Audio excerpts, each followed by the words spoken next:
Hello बच्चों, कैसे हो आप सभी। आई होप सब बहुत अच्छे होंगे। आज हमारा लेक्चर नंबर 2 है। इसमें हम magnetic effect of electric current को पढ़ने वाले हैं।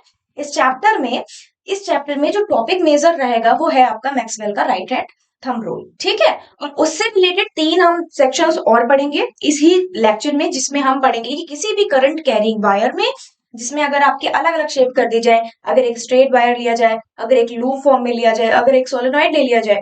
ये सोलेनॉइड क्या है इसको हम जानेंगे आज। तो इन सब चीजों में कैसे हम, अगर करंट की डायरेक्शन हमें पता है, तो मैग्नेटिक फील्ड लाइंस कैसे हम बता सकते हैं कि किस डायरेक्शन में बन रही हैं, और वो किससे पता चलेगा? मैक्सवेल का राइट हैंड थंब रूल। तो सबसे पहले आज हमें यही चीजें कवर करनी है।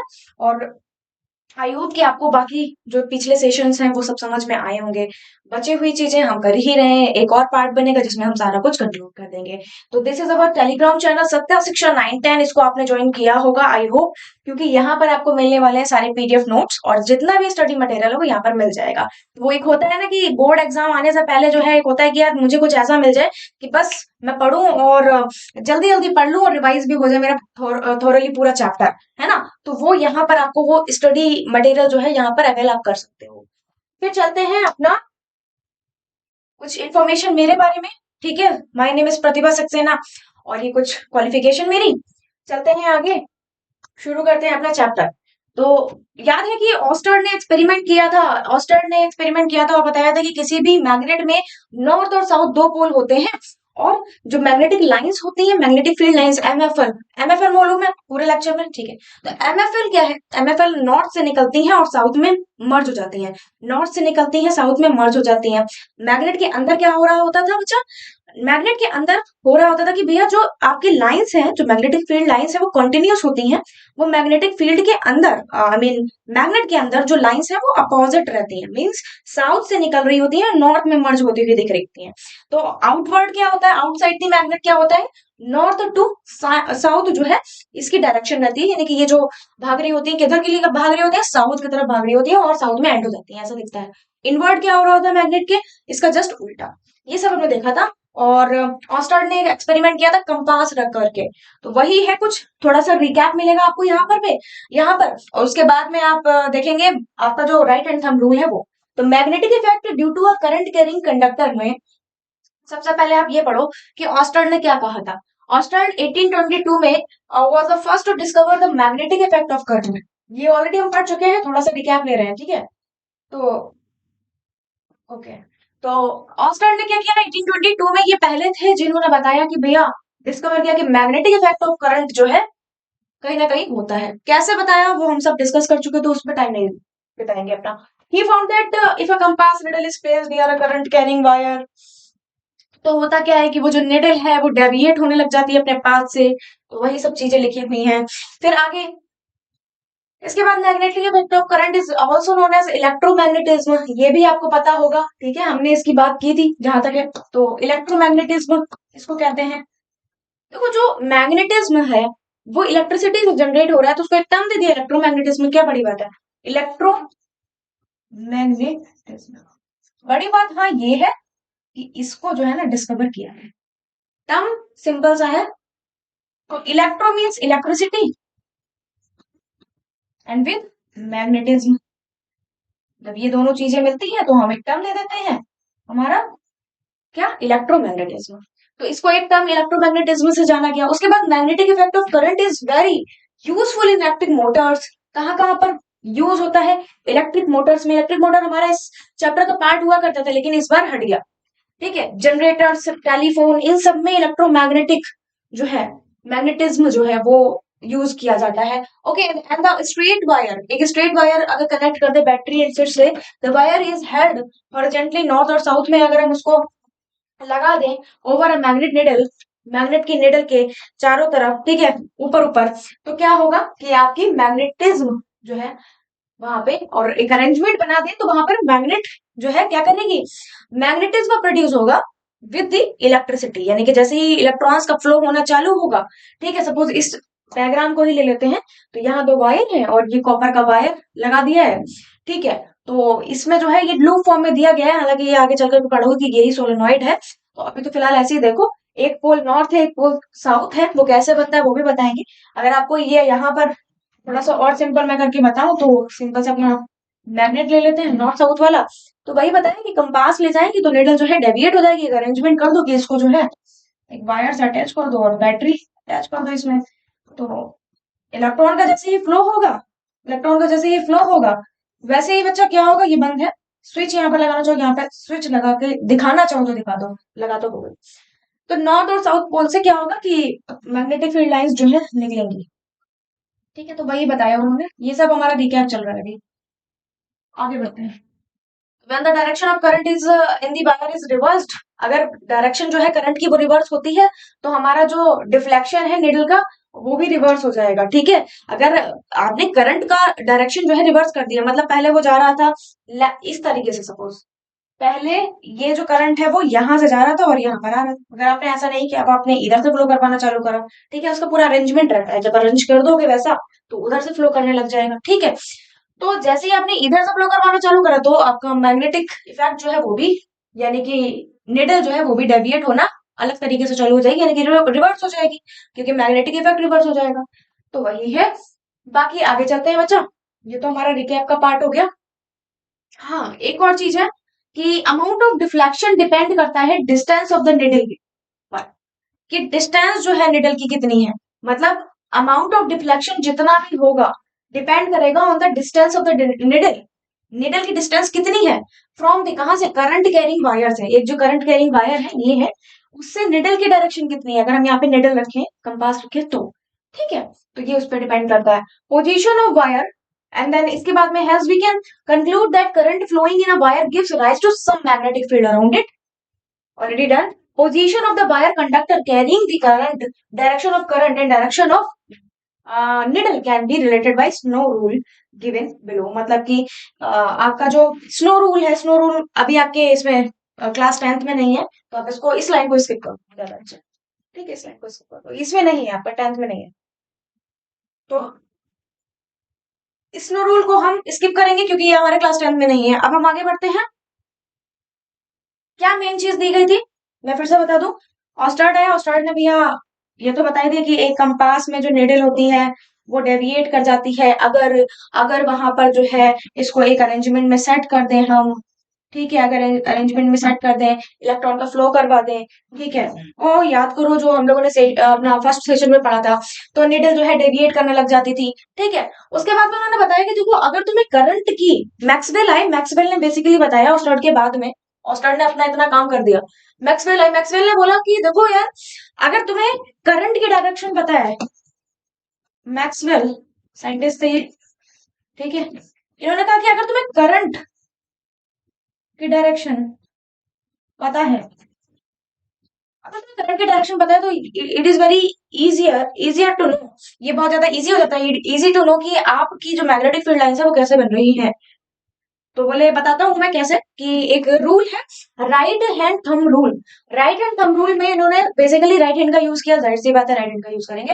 एंड थंब, थंब रूल, तो इसमें क्या था बेसिकली, जो आपको पिक्चर दिख रही है, मैं सामने से हट जाती हूँ, ये जो पिक्चर दिख रही है, इस राइट हैंड थंब रूल में बेसिकली कुछ नहीं था। अगर ये मैं एक करंट कैरिंग वायर ले लूं, मतलब जिसमें करंट फ्लो हो रहा है ऐसा वायर, और उसको मैंने इस तरीके से पकड़ लिया, जरूरी है मैं ऐसे पकड़ूं, ऐसा जरूरी नहीं है।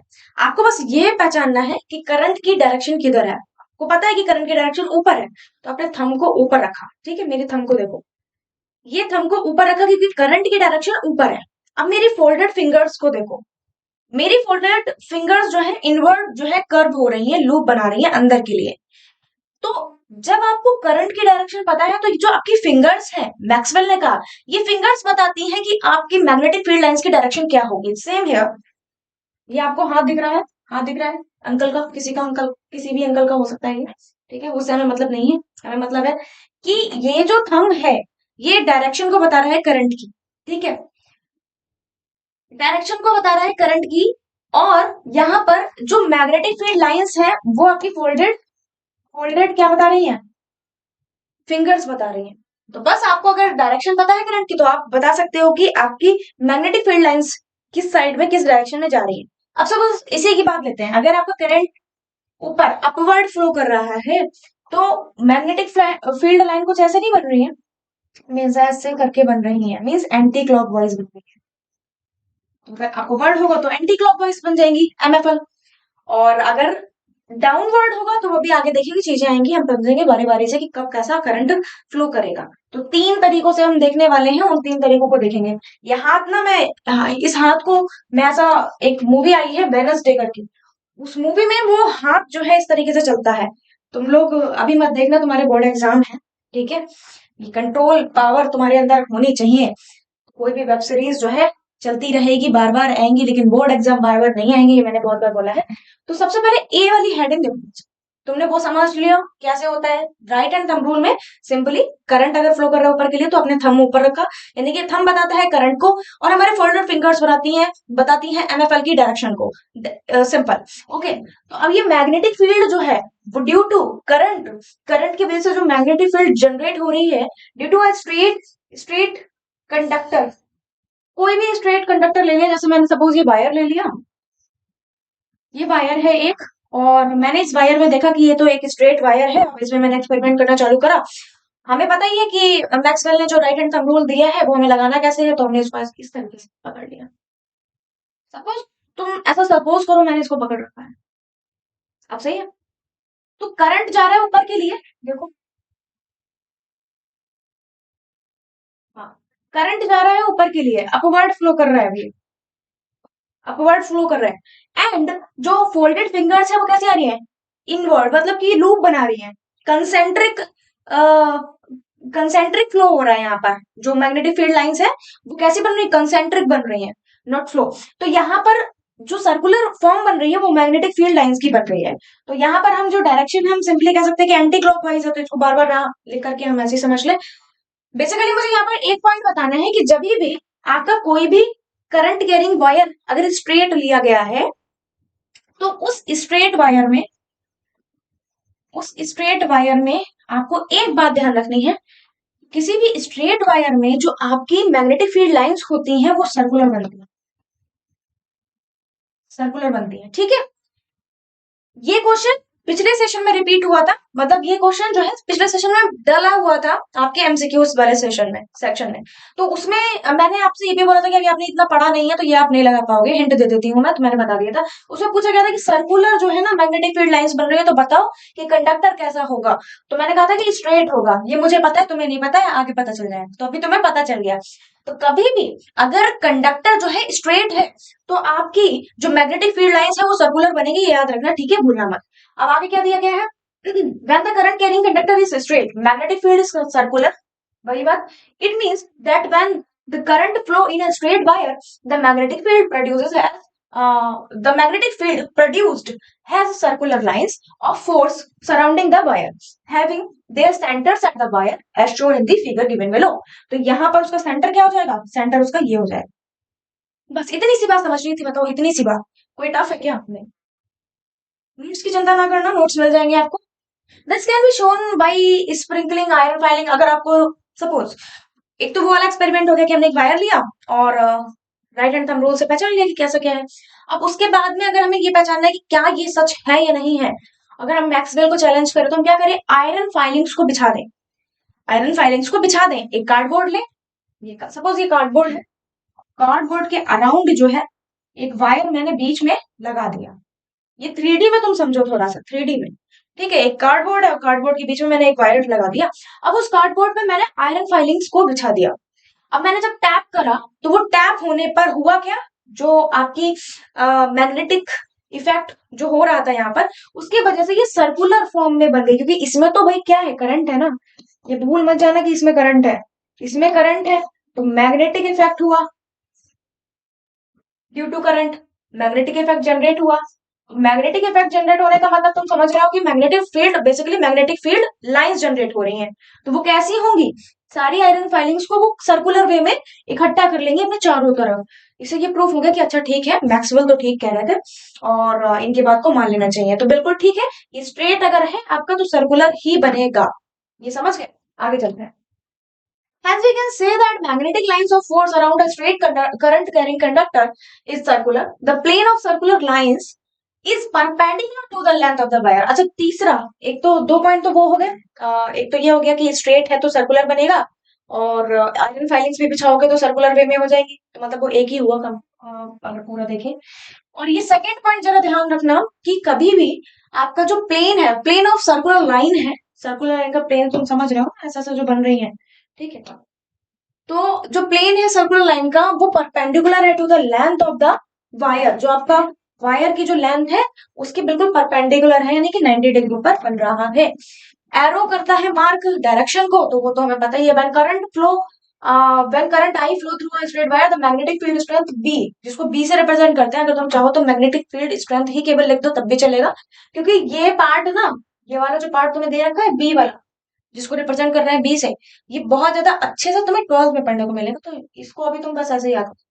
तो मैग्नेटिक फील्ड स्ट्रेंथ बी जो है at a small distance r from it is given by this equation. मतलब जो हमारा मैग्नेटिक फील्ड स्ट्रेंथ है, मैग्नेटिक फील्ड स्ट्रेंथ का मतलब तुम समझ रहे हो कि कितनी ज्यादा स्ट्रॉन्ग मैग्नेटिक फील्ड जनरेट हो रही है वहां पे, वो डिपेंड करता है कि उसमें करंट कितना फ्लो कर रहा है। तो मैं ऐसे लिखूं क्या, तीन बातें समझो, दो बातें तो अपनी हो गई, एक ये और एक पीछे वाली। अभी देखो यहाँ पर बी जो है, बी क्या है, magnetic field strength is directly proportional to the current. एक बात, यानी कि जैसे जैसे करंट बढ़ाओगे मैग्नेटिक फील्ड लाइन की जो स्ट्रांगनेस है वो भी बढ़ती चली जाएगी। फिर दूसरा क्या है, B is directly proportional to the I, and आपका जो बी है वो इनवर्सली प्रोपोर्शनल हो जाएगा आर के, या ऐसे बोलो 2 पाई आर, वैसे सिंपली आर भी लिख सकते हो, तो 2 पाई आर मीन्स जो आपकी डिस्टेंस है सर्कुलर प्लेन की, जो लाइंस बन रही हैं, मतलब जो लाइंस नहीं सॉरी, जो आपका 2 पाई आर ये जो लाइंस हैं उनसे जो इस वायर की जो डिस्टेंस है वो कैसी है, परपेंडिकुलर है। अगर स्ट्रेंथ देखोगे तो वो रेडियस की कैसी होगी, रेडियस के इनवर्सली प्रोपोर्शनल होगी। जैसे जैसे डिस्टेंस बढ़ेगी वैसे वैसे वैसे वैसे क्या होगा, तुम सोचो ना, जैसे जैसे आप दूर कर दोगे अगर मेटल को किसी वायर से, तो इलेक्ट्रिसिटी का फ्लो भी कम हो पाएगा, वो मैग्नेटिक फील्ड जनरेट नहीं होगी। तो वही यहाँ पर भी है, जैसे जैसे आर कम करोगे बी बढ़ने लग जाएगा, बी कम करोगे मीन्स आर को ज्यादा कर दोगे तो बी भी, आर को ज्यादा करोगे तो बी जो है कम हो जाएगा, दूरी ज्यादा कर दोगे तो बी कम हो जाएगा, और आर अगर कम कर दो पास में ले आओ अरेंजमेंट को, तो क्या हो जाएगा, बी आपका बढ़ जाएगा। इसको ऐसे भी समझ सकते हो अगर इससे समझ में नहीं आ रहा है। ये लूप है और एक ये लूप ले लो, ठीक है। तो इसमें ज्यादा अच्छा, इसमें जो स्ट्रेंथ होगी वो ज्यादा अच्छी होगी क्योंकि लूप जो है पास पास में है, डिस्टेंस पास पास में है, ठीक है। तो यहां से समझ लो, तो ये दो इक्वेशन से हमने एक इक्वेशन ये निकाली कि जो हमारा बी होता है वो म्यू नॉट क्या होता है, ये भी समझ लो, परमेबिलिटी होती है, permeability of free space, free space की परमेबिलिटी। आप कहोगे कि परमेबिलिटी क्या होती है, ये आपको क्लास 12 में पढ़ने को मिलेगा, ठीक है, ये वहीं पर ही पढ़ना भी है आपको, यहाँ पर नहीं पढ़ना है, बट मैं आपको बता दूं ये मीडियम के लिए होता है। जो आपकी ये जो वायर्स होते हैं ना उसके बीच में क्या मीडियम है, ठीक है, जब आप अभी सोलेनोइड पढ़ोगे वहां पे ज्यादा काम है इसका। तो जो सोलेनोइड है उसकी लूप्स के बीच में क्या मीडियम है, उस मीडियम को बताता है ये परमेबिलिटी। तो बेसिकली मीडियम को बताता है कौन, परमेबिलिटी। तो यहाँ पर एक इक्वेशन मिलती है B is equal to mu naught I upon में 2 पाई आर। 2 पाई आर क्यों समझ, ये 2 पाई तो समझ गया होगा ना, ये आपका सर्कुलर है इसलिए 2 पाई आर। तो ये होता है, आपको ये प्रूव नहीं करना है, करना नहीं है, ये प्रूव नहीं करना है, ये आपके काम का नहीं है, मतलब आपको समझना है, समझने के लिए आपके काम का है, लेकिन आपको ये करके नहीं आता। आपको बस ये समझ लेना है कि आपकी स्ट्रेट वायर में किस तरीके से फ्लो होता है। तो ये हमने समझ लिया कि डायरेक्टली प्रोपोर्शनल होती है क्वांटिटी ऑफ करंट, कितना फ्लो हो रहा है, और इनवर्सली प्रोपोर्शनल होती है डिस्टेंस के। ये तो हो गया, आगे चलते हैं। आगे क्या है, the direction of magnetic field जो है हम कैसे पता करते हैं, राइट हैंड थंब रूल से पता करते हैं। तो यहाँ पे वही बात लिखी हुई है कि क्या क्या स्टेट करता है कि जो हमारी फिंगर्स हैं और जो हमारी पाम है उसको हम अगर ऐसे इस तरीके से रखें, तो थंब जो है वो किसी एंगल से अगर बनाए तो thumb is straight and the fingers are circular, then ये वही आपका राइट हैंड थंब रूल है। तो आपका थंब क्या डिनोट करेगा, करंट को, और circular magnetic line of force कौन, फिंगर्स बताएंगी, ठीक है। बस उतना ही लिखा हुआ है, और जो तो कुछ है नहीं, ये हम लोगों ने डिस्कस कर लिया क्योंकि तो इसको छोड़ दो। अच्छा हाँ, मैक्सवेल्स के जो राइट हैंड थंब रूल है बच्चा, उसको हम मैक्सवेल क्रॉक स्क्रू रूल भी कहते हैं। क्रॉक स्क्रू रूल जैसा वो जो आपने स्क्रू स्क्रू तो सुना है ना, स्क्रू कसते हैं, वैसा ही कुछ ये इसको उसका उसके ऊपर नाम दे दिया गया है कि मैक्सवेल का राइट हैंड थंब रूल जो है वो उसको हम Maxwell cork cork screw rule भी कहते हैं। और cork screw is a device consisting of Henle and spiral metal rod. Spiral metal rod लगी होती है और एक डिवाइस टाइप का होता है जिसको हम अंदर तक ले जाते हैं इस तरीके से, वैसा ही कुछ। फिर व्हेन द हाँ, इसमें क्या होता है, when the cross cork screw is moved in the direction of current, अगर ये करंट की डायरेक्शन में मूव कर रहा है, then the direction of which is it handle it give us to magnetic field direction. तो जिस डायरेक्शन से ये हैंडल किया जा रहा है, जिस डायरेक्शन में इसका हैंडल है, उस डायरेक्शन में इसकी मैग्नेटिक फील्ड लाइन की डायरेक्शन होती है, बस यही दिया गया है। ठीक है, तो ये आपके में नहीं है, सिंपली बस आपको वही याद रखना है कि मैक्सवेल का राइट हैंड थंब रूल क्या है। उसके बाद बी वाला देखो, एक हमने देखा स्ट्रेट वायर के लिए कैसा था, मैग्नेटिक फील्ड लाइन की डायरेक्शन। अब तुम देखो कि magnetic field due to current through circular coil, अभी कोई सर्कुलर कॉइल लगा दी जाए, जैसे जैसे हमने एक कार्डबोर्ड लिया और इस कार्डबोर्ड में हमने एक रिंग टाइप की बना दी बच्चा, रिंग टाइप की बना दी। और ये रिंग है क्या, ये बनाई किसकी है, ये किसी भी मेटल को ले ली, सपोज कॉपर को ले लिया, तो किसी भी मेटल की ये रिंग है जो कार्डबोर्ड से इस तरीके से निकली हुई है। तो इसमें जाहिर सी बात है ये सेटअप पूरा तैयार किया गया, इसमें इलेक्ट्रिसिटी पास की गई, इलेक्ट्रॉन का फ्लो चल रहा है। ठीक है, इलेक्ट्रॉन का फ्लो चल रहा है, तो तुम देख रहे हो कि यहाँ पर जो है मैग्नेटिक फील्ड लाइंस भी निकल रही हैं। ये तो जो लाइन देख रहे हो, ये आपकी मैग्नेटिक फील्ड लाइंस है जो दिखा रही है डायरेक्शन को। तो वही बता रहे हैं कि अगर किसी भी हम कॉइल में देखें, तो कॉइल में अगर तुम इस तरीके से पकड़ोगे, ऊपर के लिए जा रहा है करंट क्योंकि एरो करंट को बता रहा है, तो आप देखोगे कि ये आपकी जो लाइंस है ये इस तरीके से यहाँ पर बनने लग जाएंगी। ठीक है, ऐसे ही आप आगे ले जाओगे तब भी इसी तरीके से यहाँ पर आगे के लिए बनने लग जाएंगी। मतलब किसी भी वायर में अगर आप देखोगे, यहाँ से पकड़ोगे तो अंदर के लिए लाइंस बन रही होंगी।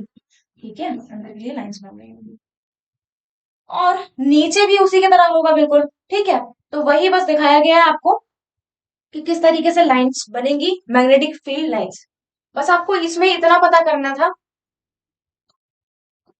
कि आपकी जो लूप या कॉइल अगर कोई दे रखी है, तो उसमें कैसे चेक करेंगे कि मैग्नेटिक फील्ड लाइन की डायरेक्शन कैसी होगी। तो राइट हैंड थंब रूल से चेक कर लो, अगर तुम यहाँ पर ऐसा करके रखते हो, रखो इस तरीके से हाथ, तो आपका करंट तो ऊपर के लिए फ्लो हो रहा है, तो आपकी जो मैग्नेटिक फील्ड लाइन है वो कैसे जाएंगी, इस डायरेक्शन में जाएंगी। यानी कि कैसे जा रही है, ये इस तरीके से जा रही है, मतलब कि एंटी क्लॉकवाइज घूम रही है ना, एंटी क्लॉकवाइज घूम रही है। ऐसे ही नीचे भी क्या हो रहा है, नीचे भी इस तरीके से सर्कुलेट हो रही है। मैं यहाँ पर बनाऊंगी तो ब्लैक ब्लैक में छुप जाएगा, तो ये नीचे भी ऐसे सर्कुलेट हो रही है। यहाँ पर भी कैसा है, एंटी क्लॉकवाइज है। क्लॉकवाइज कैसा होता है, ऐसा होता है ना। तो यहाँ पर बस यही देखना था। अब आगे की चीजें देख लेते हैं, जो थ्योरी पार्ट है उसको भी पढ़ लेते हैं।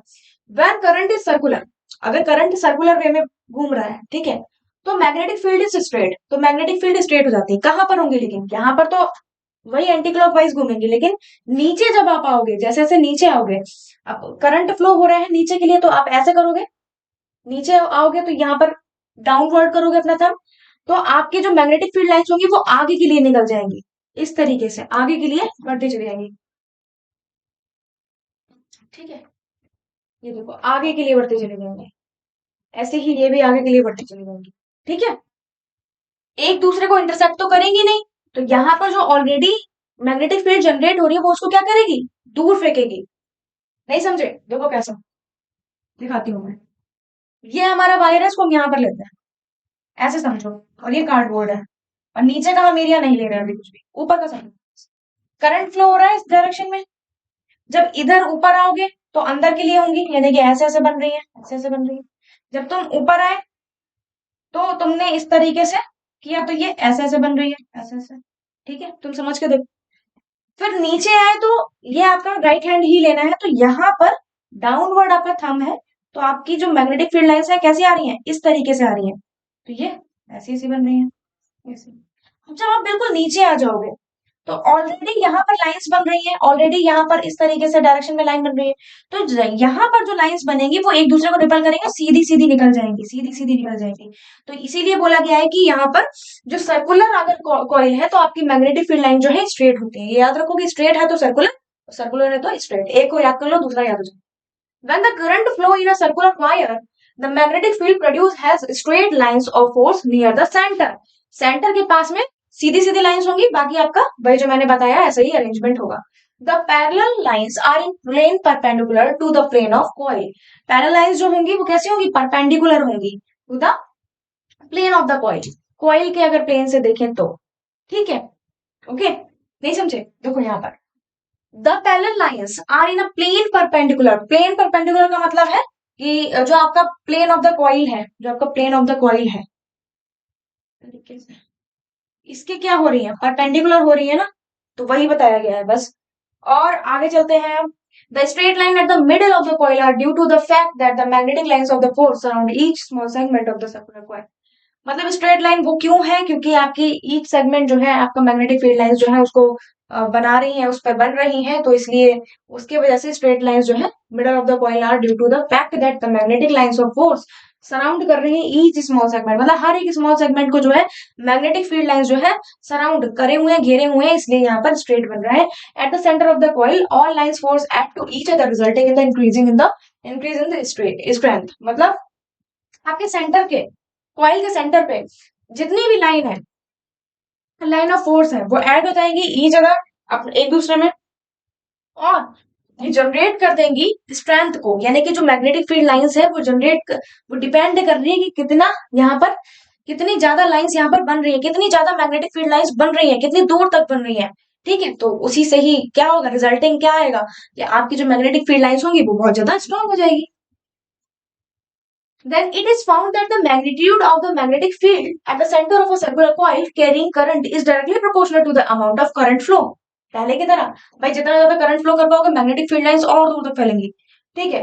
एंड इनवर्सली प्रोपोर्शनल होता है रेडियस ऑफ द कॉइल, जो आपकी कॉइल की जो रेडियस है, यानी कि अगर आपने आर ज्यादा ले रखा है तो आपकी मैग्नेटिक फील्ड लाइंस कमजोर हो जाएंगी, वीक हो जाएंगी। And directly proportional to the number of turns in the coil, ये समझना थोड़ा सा। यहाँ पर मैंने एक डायग्राम ये लिया, तीनों बातों को समझ लेंगे इसी में, और एक डायग्राम मैंने ये लिया, ठीक है। एक अरेंजमेंट ऊपर वाला है और एक अरेंजमेंट नीचे वाला, तीनों बातों को समझते हैं। पहला, हम इसमें जब करंट ज्यादा देंगे, इसमें करंट ज्यादा देंगे, ठीक है, तो आपका बी क्या होगा, ज्यादा होगा। Magnetic field strength is directly proportional to I, इतना तो ठीक है।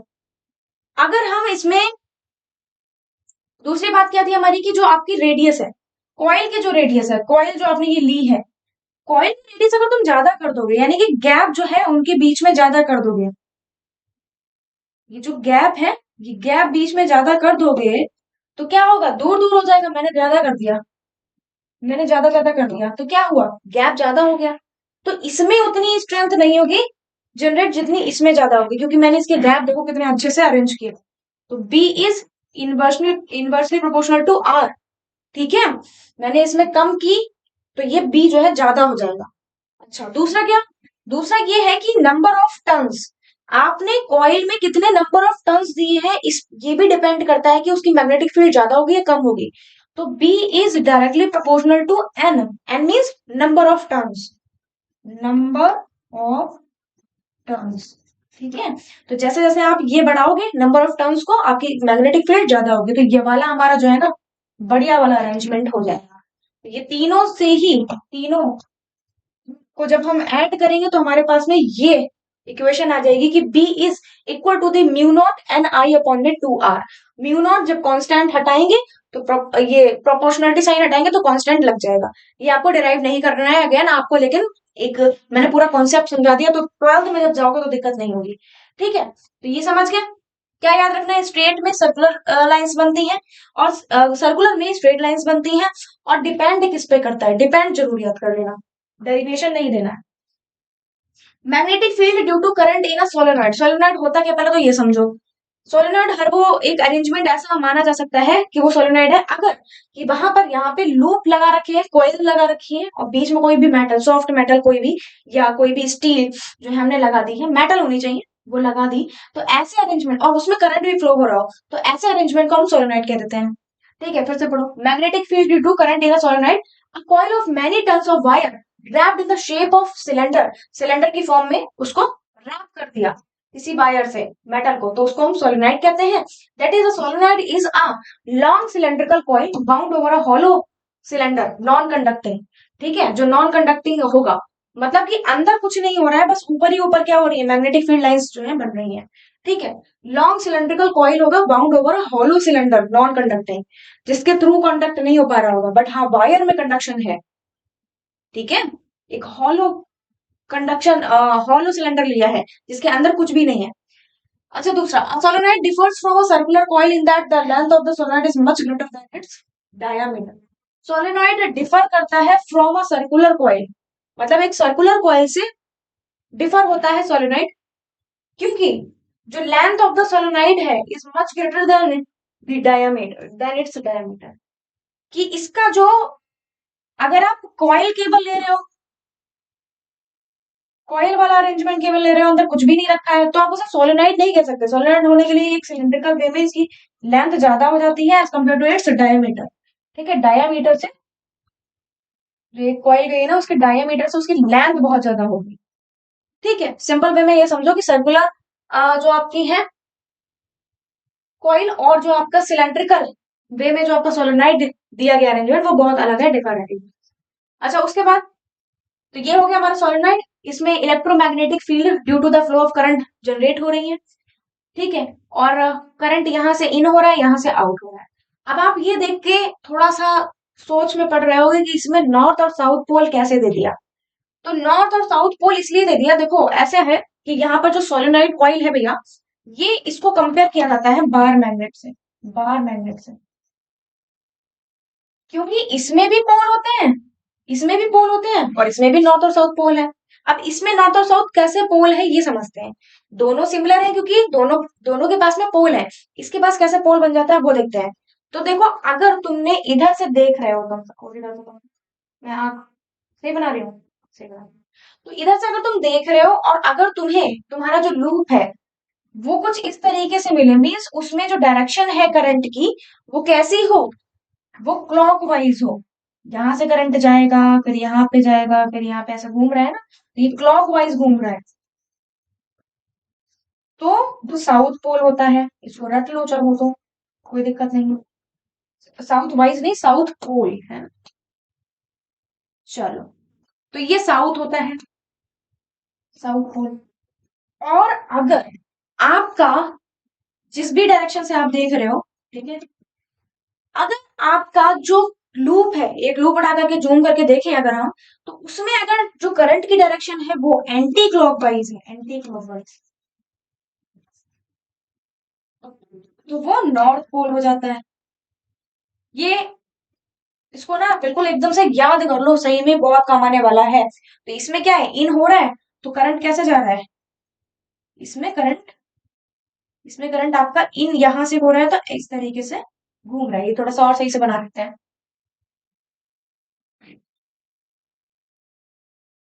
देखो देखो देखो, यहाँ पर देखो, ये जो लूप है ना, यहाँ पर बना दे, ये जो लूप है इसमें जो करंट फ्लो हो रहा होगा वो एंटी क्लॉकवाइज हो रहा है, मीन्स ऐसे करके जा रहा है। तो इस टाइप में अगर आपको एंटी क्लॉकवाइज दे दिया जाए तो वो वाला जो हिस्सा होता है, वो जो एंड होता है वो नॉर्थ पोल का होता है। तो देखो इसमें भी वही सेम कंडीशन है, वही मैंने रख करके समझाई। इन यहाँ से हो रहा है, आउट यहाँ से हो रहा है, देखो बना करके ऐसा ही बन रहा है इस वाले एरिया में, और ऐसा ही बन रहा है, ऐसा बन रहा है इस वाले एरिया में। तो ये हो गया नॉर्थ, ये हो गया साउथ। और जब ये नॉर्थ साउथ पोल रखते हैं तो इसीलिए इनको बार मैग्नेट से कंपेयर कर दिया जाता है कि क्योंकि ये पोल रख रहे हैं इसलिए बार मैग्नेट की तरह है। Solenoid behaves as if a large number of coil have been put one behind the other on the same axis over length, that is the magnetic field produced by a current carrying solenoid is similar to the magnetic field produced by a bar magnet।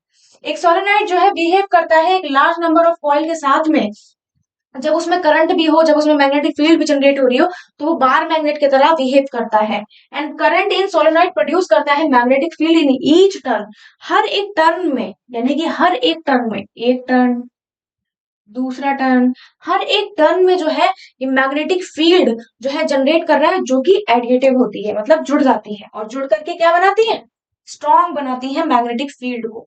ठीक है। The polarity of the magnetic field exist only at the end. Polarity मतलब कि एक जो इसका magnetic field की जो polarity, मतलब नॉर्थ पोल और साउथ पोल जो है वो उसके एंड पर मिलता है। One end of the coil act as a north pole and other is south. तो बाहर क्या हो रहा है, नॉर्थ से निकल रही होंगी, देखो ये डायरेक्शन तुम देख रहे हो एरोस की, नॉर्थ से निकल रही है साउथ में मिल रही है, नॉर्थ से निकल रही है साउथ में मिल रही है। लेकिन इसमें भी क्या होगा, बिल्कुल पावर मैग्नेट की तरह, कि अंदर क्या हो रहा होगा, अंदर भैया साउथ में आई, फिर साउथ से नॉर्थ की तरफ जा रही है, ये देखो साउथ से नॉर्थ की तरफ जा रही है, साउथ से नॉर्थ की तरफ जा रही है। तो ये चीज समझ ली होगी अगर आपने अच्छे से मेरे साथ में, तो आपका हो गया यहाँ पर concept clear. It is represented by parallel and straight field lines. और ये वाली जो होती है ना अंदर वाली, इनको स्ट्रेट फील्ड लाइंस कहते हैं, सीधी सीधी जाती है। ठीक है, उसका अपना रीजन है ना, यहाँ पर कोई मीडियम तो है नहीं, सीधी सीधी निकल रही है। फिर उसके बाद में magnetic field outside the solenoid is non uniform. Outside में नॉन यूनिफॉर्म होती है, जबकि अंदर क्या होती है, यूनिफॉर्म होती है। ठीक है, नॉन यूनिफॉर्म तो होंगी, ऐसे करके इस तरीके से हर एक जो है तो दूरी कैसी है उसकी, दूर दूर है, ठीक है, यूनिफॉर्म तो है नहीं। और हो सकता है कि कोई ऐसे जा रही हो, कोई ऐसे निकल जा रही हो, डिपेंड करता है कि फोर्स ऑफ रिपल्शन जो है वहां पर एक्ट कर रहा है तो वो कैसा कर रहा हो। ठीक है, आगे चलते हैं। Magnetic lines of force inside the solenoid, ये हम पढ़ चुके हैं तो इसको हम दोबारा नहीं पढ़ेंगे। देन अब बात करते हैं कि जो आपका मैग्नेटिक फील्ड लाइन सोलेनोइड में जो होती है वो डिपेंड किन किन बातों पे करती है। तो पहला पॉइंट है कि नंबर ऑफ टर्न पे करती है, यानी कि B is directly proportional to N, वही पहले वाली बात। B is directly proportional to I, यानी कि करंट पर करती है। एंड इनवर्सली प्रोपोर्शनल होती है आपके आर के, वो तो पिछले वाले में देख लिया। इसमें एक नई चीज और क्या है कि नेचर, जो रिलेटिव परमेबिलिटी होती है जिसे हम म्यू आर से रिप्रेजेंट कर देते हैं। फ्री स्पेस के लिए नॉट यानी कि जीरो लगा देते हैं, और रिलेटिव परमेबिलिटी के लिए हम क्या लगा देते हैं, म्यू आर। तो of the core material of the solenoid, core material का मतलब होता है मतलब होता है जो अंदर का जो आपका मटेरियल है सोलेनोइड के अंदर का, वो कैसा है, उसको हम रिलेटिव परमेबिलिटी से कर देते हैं डिफाइन। तो बस आपको इतना याद रखना है कि mu r is directly proportional to the B, and mu r तो हो गया, तो ये हो जाएगा, देखो mu r B is directly proportional to mu r. Mu r तो होगा ही होगा, साथ में आपका एन होगा, और साथ में आपका आई होगा यानी कि करंट होगा। तो ये तीनों चीजें जो है एक दूसरे के डायरेक्टली प्रोपोर्शनल हो जाएंगी। अब जब यहाँ से डायरेक्टली प्रोपोर्शनल जो प्रोपोर्शनलिटी साइन है जैसे कि हटेगा, तो ये जगह mu naught mu r n, ये कुछ देखो न्यूमेरिकल हम जब करेंगे अगली वीडियो, जो अभी अपना चैप्टर खत्म हो जाएगा तो हम एक वीडियो जो रखेंगे वो पूरा न्यूमेरिकल पे होगा, तो उसमें ये सारी चीजें यूज की जाएंगी, बट इतना ज्यादा नहीं होगा। बस मैंने ये तुम्हारे कंसेप्ट के लिए बताया। ठीक है, क्लियर है, बहुत सिंपल सिंपल से न्यूमेरिकल्स हम पढ़ेंगे, बहुत ज्यादा कुछ नहीं होगा उसमें। ठीक है, तो इतना ज्यादा नहीं आएगा, ये 12th का है आपका। तो आज हमने जो चीजें पढ़ी हैं एक बार रिकैप कर लेते हैं, और रिकैप करके जो है फिर हम बढ़ते हैं आगे, और हम मिलेंगे अपने नेक्स्ट वाले लेक्चर में। तो बेसिकली आज हमने क्या पढ़ा है, हमने राइट हैंड थंब रूल पढ़ा है। हमने 3 सेक्शन देखे, एक तो स्ट्रेट करंट में, स्ट्रेट स्ट्रेट वाला जो वायर होता है उसमें कैसे मैग्नेटिक लाइन जो है हमारी बनती है, किस डायरेक्शन में बनती है, तो सर्कुलर में बनती है। सर्कुलर ले लिया तो स्ट्रेट बनेगी, और अगर सोलेनोइड ले लिया, बच्चा देख पा रहे हो ना, तुम समझ रहे हो, सोलेनोइड ले लिया तो हमने क्या क्या देखा कि किस पे डिपेंड करता है, 3 बातों पे डिपेंड करता है, उसके नेचर पे, उसके करंट पे जितना फ्लो हो रहा है, और उसके number of turns in the coil. जितना ज्यादा आपको अगर मैग्नेटिक फील्ड लाइंस बढ़ानी है तो आप उस पर बहुत ज्यादा वायरिंग कर दो, मतलब उसके टर्न्स बढ़ा दो, तो बस इस पे क्वेश्चन भी आएगा आपका। तो ये हमारा चैनल है सत्य शिक्षा 910, इसको ज्वाइन कर लेना अगर नहीं किया है। और यहाँ पर क्योंकि आपको नोट्स मिल जाएंगे तो बहुत ज्यादा कंफ्यूज नहीं होना है, अगली वीडियो में जब हम मिलेंगे तो इसके आगे की चीजें देखेंगे, और एक वीडियो सेपरेट बनाएंगे जिसमें हम इसके प्रीवियस क्वेश्चन पेपर करेंगे और एक्सपेक्टेड क्वेश्चन भी करेंगे। ठीक है, तो बस तुम रिवाइज करते रहो, तुम्हारा यही काम है, रिवाइज करते रहो। तो अभी चलते हैं, नेक्स्ट वीडियो में मिलेंगे। Thank you so much and bye bye, see you.